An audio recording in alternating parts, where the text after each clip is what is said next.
My first discipline was Kung Fu. I trained with this amazing martial artist named Vincent Calloway, who's also famous from music too. He produced Midnight Star. I don't know if you remember Midnight Star. There's some old school music. I clicked with him right away. You know, he changed my life. You know, I was a tough, troubled kid, and were you bullied a lot as a kid, or were you the bully?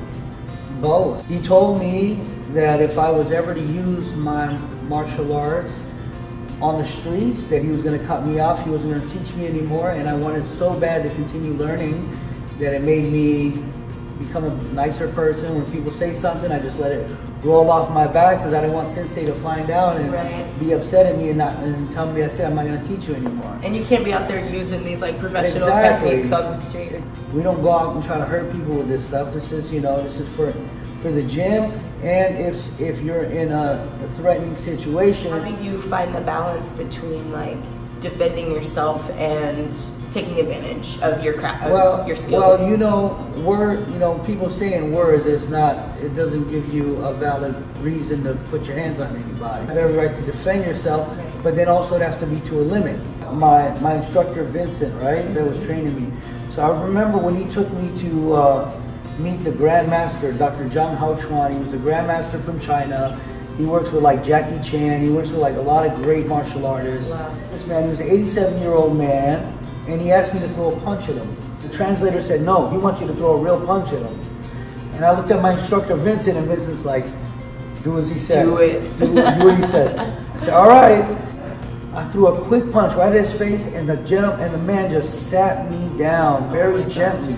Very gently took me and sat me down, and then I'll do whatever you tell me from now on, you know? Yeah. So I realized that anything's possible, you know, with martial arts. How was the transition coming from Kung Fu into boxing? It was easy, man. It was easy because I love it. If you love anything, it's going to be easy, you know? I love the science of fighting, so wherever I can get some knowledge from, I'm there. I don't ever want to know it all, you know, because when you're green, you grow, but when you're ripe, you rotten.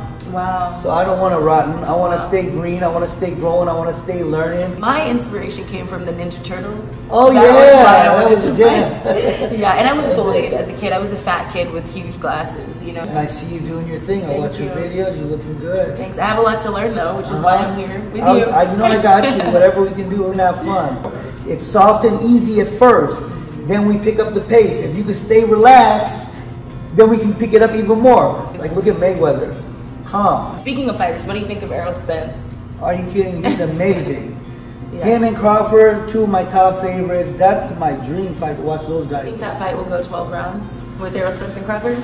It's possible because they're both tacticians, technicians, you know. It's possible it goes 12 rounds, yeah. I love both of them, but who has the edge for me is Crawford. He's very crafty, he's very patient. He throws amazing combinations and body shots, and I just love his style. Yeah. But, you know, if anyone can cause an upset, it's Errol Spence.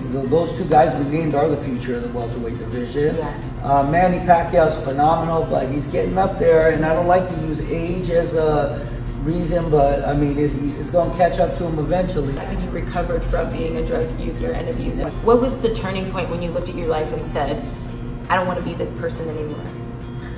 It was, you know, I was at the point where I don't want to be this person anymore, but even that wasn't enough. Yeah. Because this is pretty much, it's a power greater than yourself.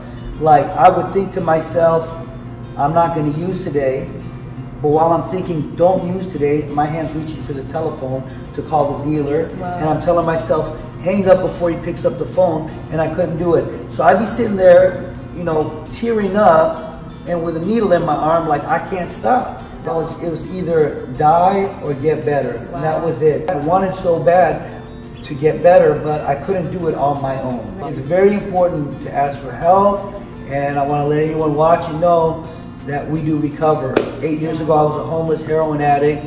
You walk past me on the street, not even look at me twice, you know? Yeah. Today, I have an amazing life. And you just bought a condo. I went from homeless to homeowner, you know? That's so great. And it's all by the grace of God, and it takes a lot of work. But the fire and the pain of being at your bottom is what's going to fuel you to want to get better and recover. it gave me a great amount of fight to want to get out. If I can do it, you can do it. Thank you for that. Society puts a lot of pressure, especially on men, to always be strong and always have it together. And for that reason, I think a lot of men, especially, you know, male athletes that may need help, whether it's addiction to drugs, alcohol, women, whatever it is that's kind of, you know, taking control of their lives, they're hesitant to go and seek therapy because it's kind of a taboo, and men are made to feel that that asking for help makes them weak. And I really wish there was a way that we could change that, and I think that you talking about it and sharing that is a really good place to start. And that's the thing, you can stay out there for as long as you want and think it's weak to ask for help, but the longer you stay out there, the more it's gonna hurt, and eventually you're just gonna, you have no choice. It's either die or get better, you know?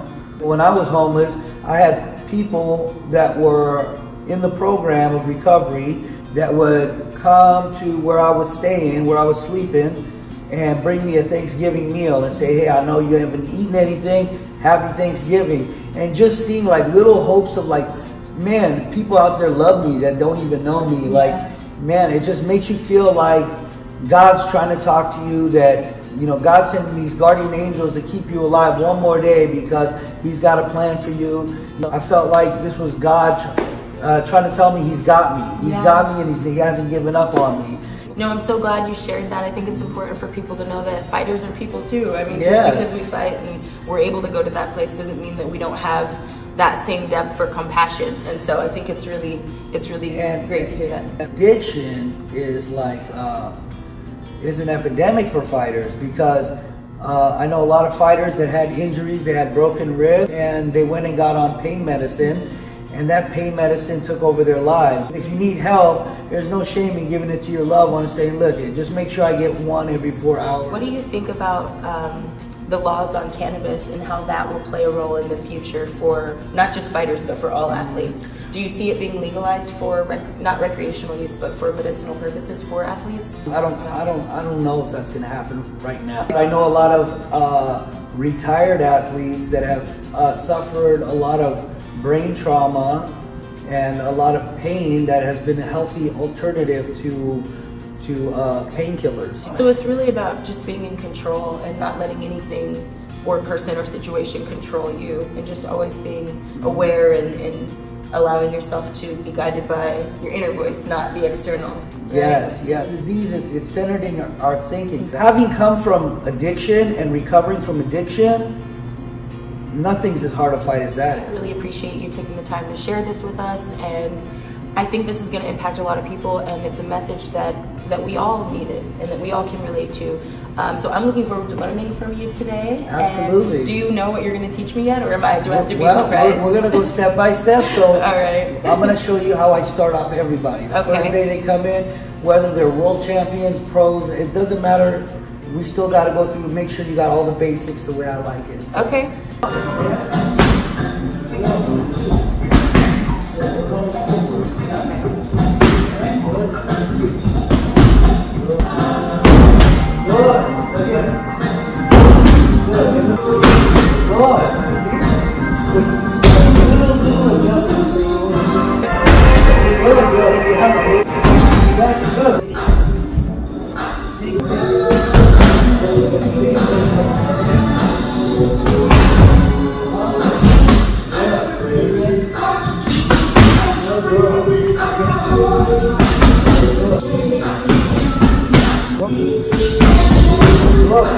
First line of offense is the feet.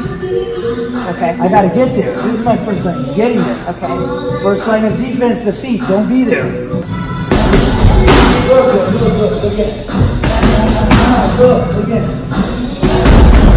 Good. One more. Good. Now. Go. Right. Go a little cheese. Okay. Oh. Now, watch.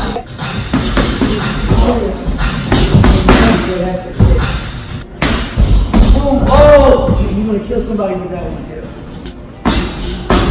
Good. Chin down. Right up. See. Right up. Good.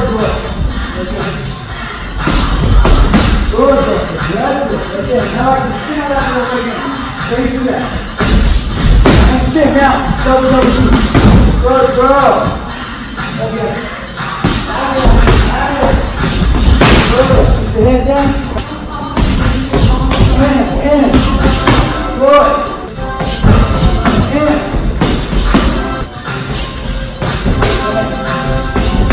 Good girl.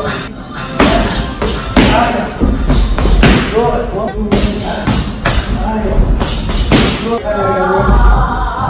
two, all right, my pleasure.